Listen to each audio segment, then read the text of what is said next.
And then I got to introduce her to President Trump.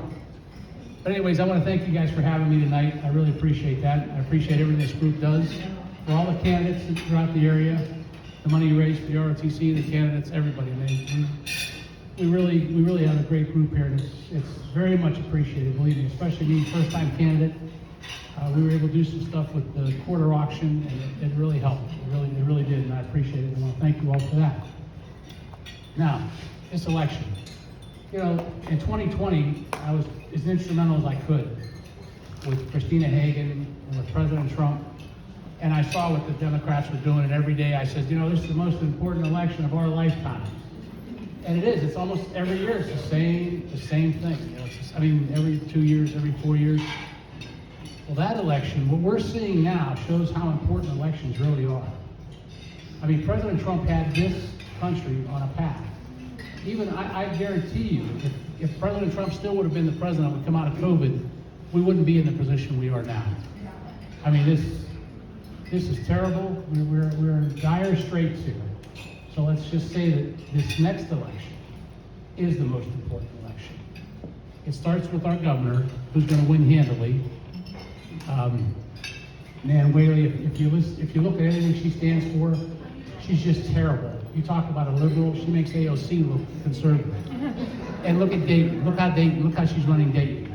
I mean, this stuff matters. I mean, you guys, I'm preaching to the choir, but we have to get out and tell people this stuff. And then, as far as the Senate race, come on, Tim Ryan. I begged the Vance campaign to please bring him to Canfield Fair. I said we could put 150 people around him. I said Tim Ryan walked through here like there was something wrong with him. There was nobody around him. I said we need that. We need JD here, and they couldn't work it in their schedule. But as far as getting elected, marketing, I got to find out who Tim Ryan has, because if I ever do this again, he has a great marketing team. He does. And I tell the team, I tell his team, I tell Vance's team, you know, it's fingernails on a chalkboard to us, because we know Tim Ryan. And that is not Tim Ryan. That's why it hurts so much for us to see what he's doing out there. I mean, it's terrible. But I think they have a plan with JD, and I hope to God, and I pray to God, that everybody gets out and votes. And if you have people anywhere else in Ohio, you can tell them, you know, if you're paying any attention to this guy, tell him who he really is. Because he has to go. Tim Ryan has to go, period. That's it. It has to be done.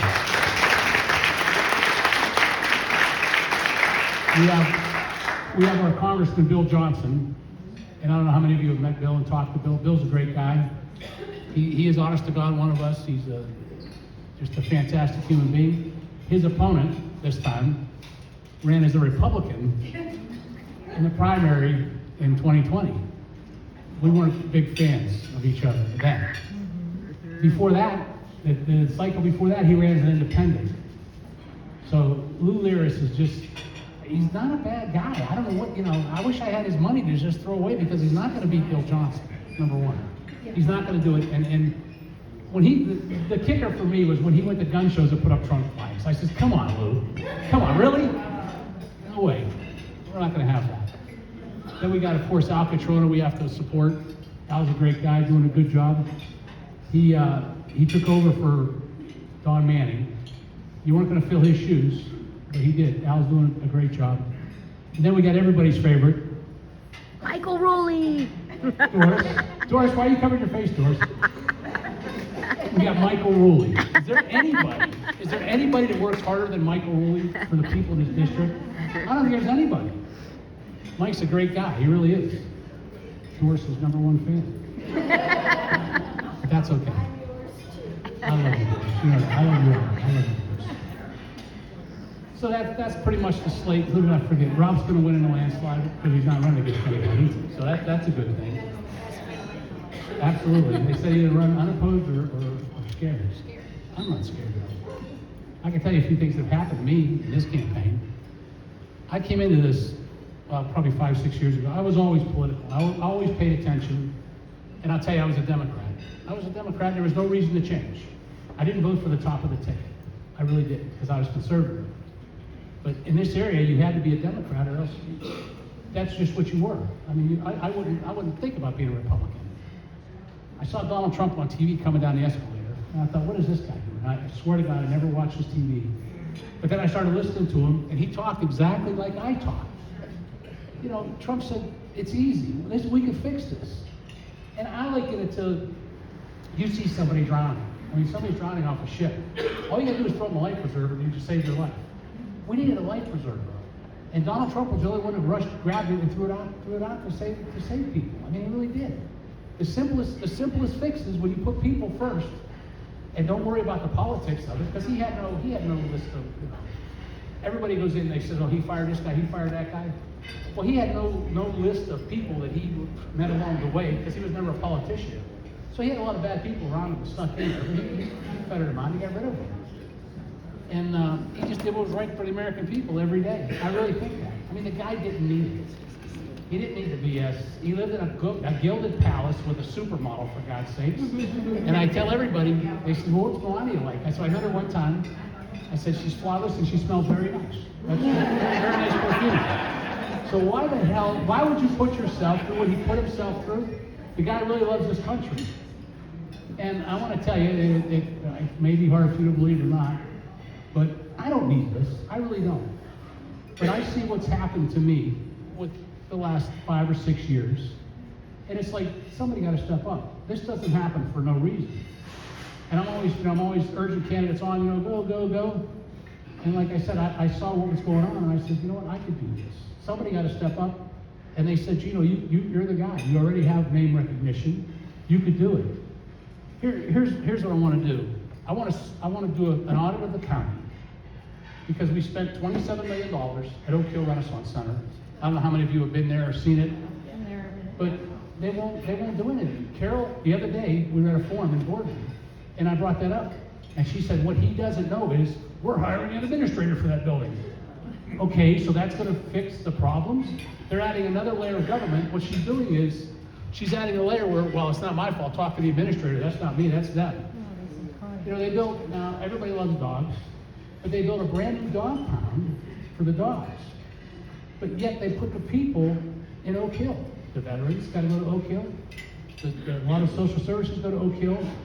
But when asked about the dog pound by a guy named Mark Sweetwood, he was a liberal columnist for the Vindicator Truly, she says, Carol, why would you spend $4 million on a dog pound when you have all that land at Oak Hill?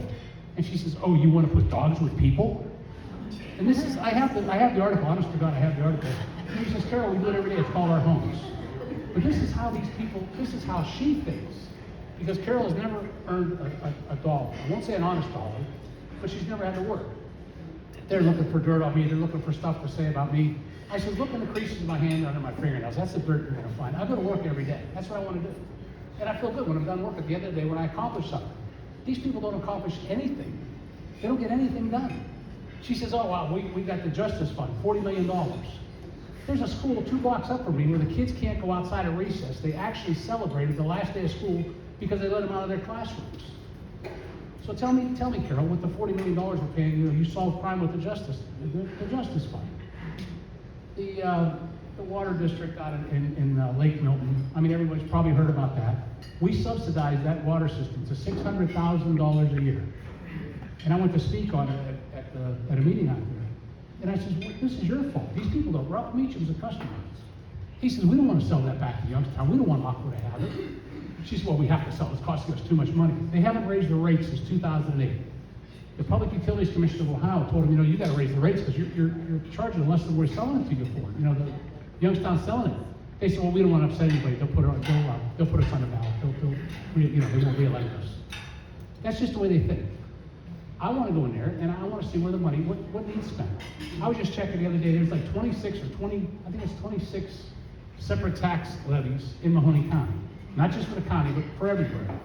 Raising taxes, or renewals. We're shrinking as a population. This area is shrinking. They constantly want more. And there's never enough. Enough is never going to be enough for these people. So we do have to find out what needs funded and fund it, and find out where we're just peeing money away. We got to stop it. We just have to stop it. But there's no political will for the people in power. And I can say this because being a Republican, there's no career politicians. There's no Republicans that are career politicians.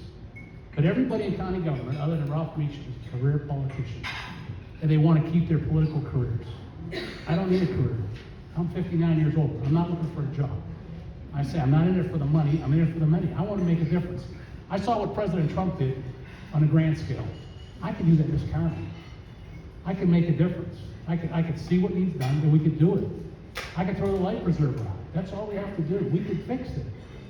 But we have to break the cycle of the same people over and over and over.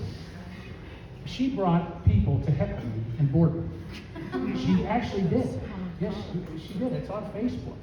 My wife was sitting there. She said, "That's so ignorant." I heard my wife say that, and it wasn't bothering me because I tell everybody I've been married 40 years, and I'm a Browns fan, so I don't care. You can heckle me, yell at me, call me names, throw stuff at me. I mean, I've been beat up in football games. It doesn't matter.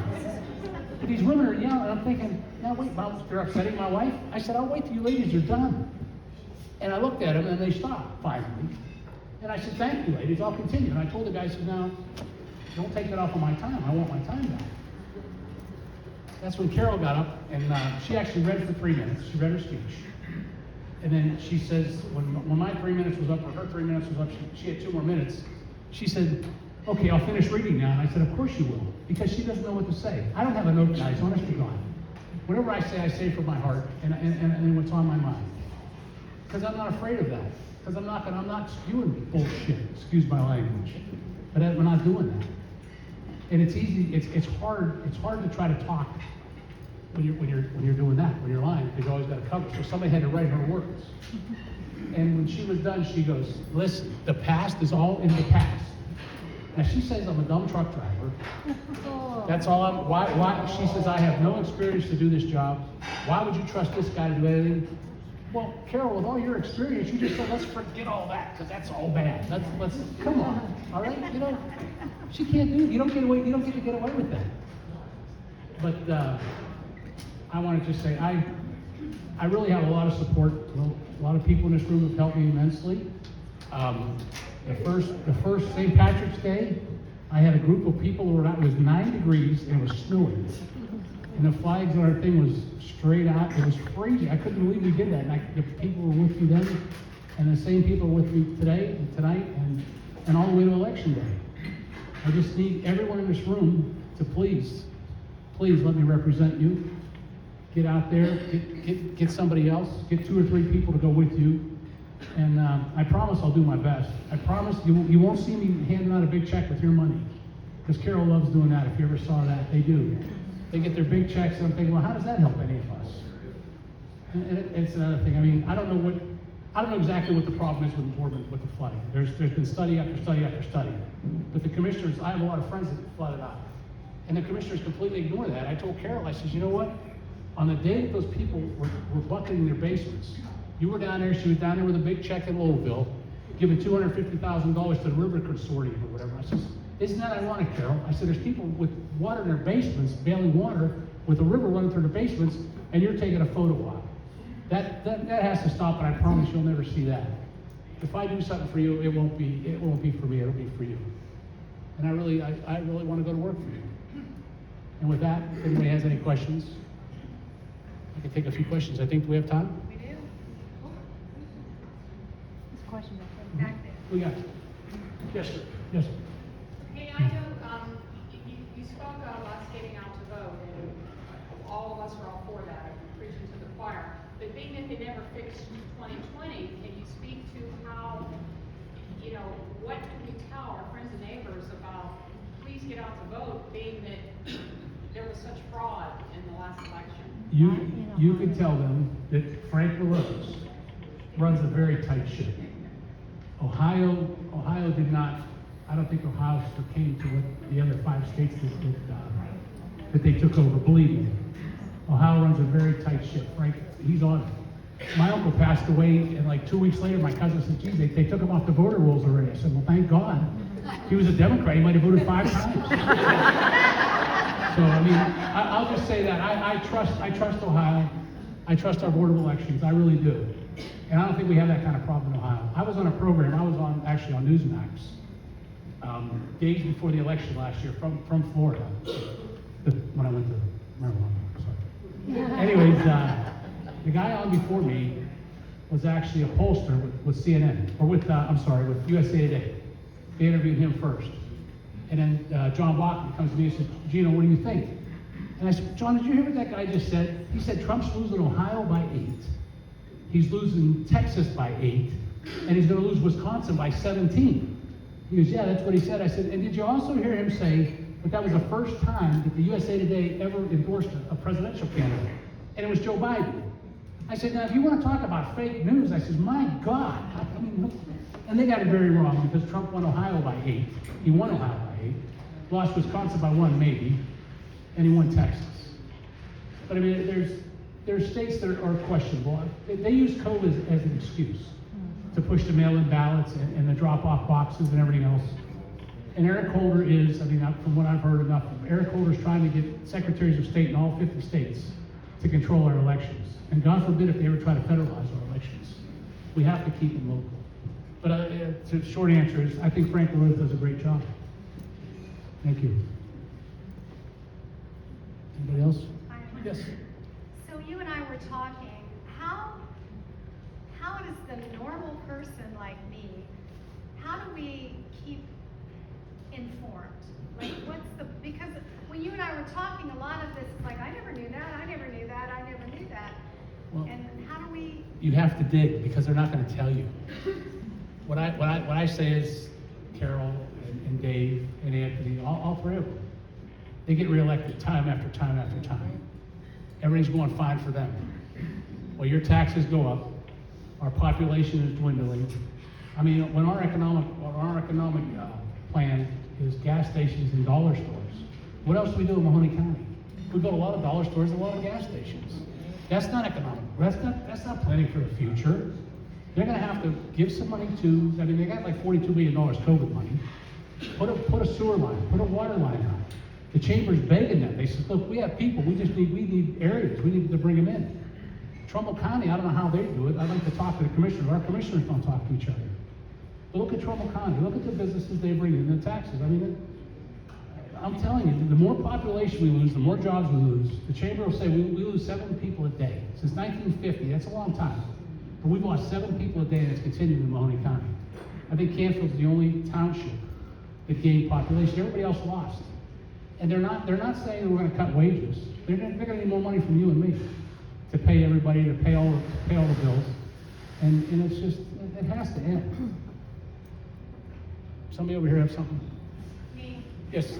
Oh, hey. I just have something Uh-oh. to add. I just have something to add, including you, like, when you win, like all the other candidates that are running, this is what bothers me. We can elect all our candidates and we love them, they're doing a good job. But I think, and I mentioned this to Michael Ruley, I said every candidate should write a little news thing once a month to the public to see what you're doing. I am such a public person. I love this. I hope I'm not losing votes tonight because I love doing this. I love talking to people. I'm saying I agree, absolutely. I mean, Mike is on the radio every week with Dan Ryan. They call it the Baloney Report.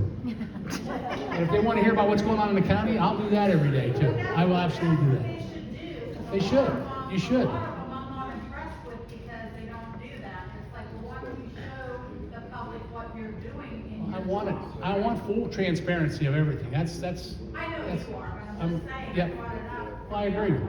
I totally agree. We need it. You should know where your money's being spent. You should know what's happening. Can I hear Gail volunteering to write the newsletter? I'm sorry? Can I hear Gail volunteering to write the newsletter? Did Gail volunteer? Anybody else? Yes. You know, Sir. just fact check, COVID-19, Mahoney County got $88 million. Was it that? No, I think the city was 88. The county got 40. Oh, the county got 46. 40-something? Yeah. Okay. The city got 88, and that's another thing. These 7 councilmen in our city. Oh, Lord. They got 7 councilmen. They never had more than $10,000 discretionary funds to spend. This year, they had $1 million. They said, that's not enough. We need more. So they gave them $2 million discretionary to spend. $2 million, they never had more than $10,000. This is what, I mean, if everyone would pull that money and do something, we could have something with some kind of legacy. And say, hey, 10 years ago, that COVID, that was terrible. They shouldn't have spent all that money, but here's what we have from it. There's nothing. There's You nothing. have something in concrete or something to show. Right. Put a sewer line in, put a gas line in. I mean, it's anything. I mean, whatever you have to do. something with a legacy, that, you know, it'll keep producing. Well, the other thing, just so everybody can remember this, it's been since the 70s since Mahoney County was red. Oh, yeah. And we are red because of people like Michael Ruley, Al Catrona, Don Manning. So people, we are in control of the vote. I actually, Go out and vote, support, get people to the polls. Keep this county red. I actually got more votes than Carol got in the primary. And I said, well, let's call that scoreboard, because her people voted for her, my people voted for mine, I got more. She wouldn't leave, but we're getting rid of her November 8th. We have another question. Speaking of the 7 council people in Youngstown, Right. vote term limits Yeah, it's on Oh, the yeah. ballot. to get out. Oh, yeah. Well, they set themselves up with that. It's silly. Kathleen, Yes, sir. you had, oh, sorry, I'm sorry. You know, every year the county funds the Veteran Service Commission. And at the end of the year, do they take money back from the Veteran Service Commission? You know, I actually heard that, and we discussed that. I heard that they parked like $2 or $3 million for the budget over there. They tell the administrator, don't spend it all, because we're gonna have other budget shortfalls, we're gonna need that money back. I haven't been able to prove that. Well, I mean, I don't like to talk about what I don't know exactly, we discussed that. But I think that could very well be happening, they gotta get their budget out. Well, if So- you're elected, you gotta look into it. Oh, I'm gonna look, believe me, I'm gonna look into everything, I'm gonna be very busy. I am, and I'd love to. Kat, you had a question? I don't have a question, I have a statement. I don't know how many of you have actually gone to see Carol when she's campaigning anywhere, but every time she goes anywhere, she has to have the other 2 commissioners with her, because if she gets a question that she can't, like, they have to help her answer. She does not know what's going on, like, she's not able to, she can't run the county when she can't even answer the question, she doesn't have a comprehension. So, like, she needs to go. Well, thank you, I She needs appreciate to that. go. I agree. Everybody agree with that?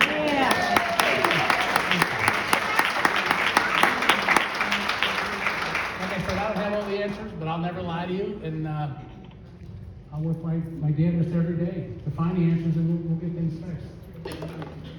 Thank you.